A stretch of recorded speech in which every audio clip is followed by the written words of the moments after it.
Chcete niekomu pomôcť darovaním svojich 2% z dane? V priebehu marca vám zamestnávateľ vystaví takéto potvrdenie o zaplatení dane. Ak ho už máte v rukách, poďme sa na to pozrieť spoločne. Od svojho zamestnávateľa ste dostali potvrdenie o zaplatení dane. Na to, aby ste mohli svoje 2% z dane niekomu darovať, potrebujete však vyplniť ešte jeden formulár, ktorý sa nazýva Vyhlásenie o poukázaní podielu zaplatenej dane z príjmov fyzickej osoby. Väčšina inštitúcií, ktorým je možné darovať svoje 2%, máva takýto formulár už predvyplnený na svojej webovej stránke, kde si ho viete stiahnuť. V tomto darovacom formulári vyplníte svoje osobné údaje a následne zo svojho potvrdenia o zaplatení dane, ktoré ste dostali od zamestnávateľa, opíšete hodnotu z kolónky číslo 24 sem do kolónky číslo 12. To je vaša daň.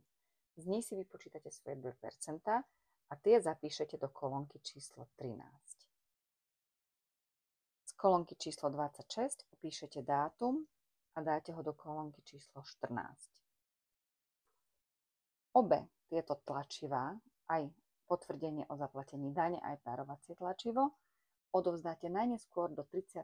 apríla svojmu daňovému úradu v mieste svojho trvalého bydliska. Jeho adresu určite nájdete na internete, napríklad na stránke finančnej správy.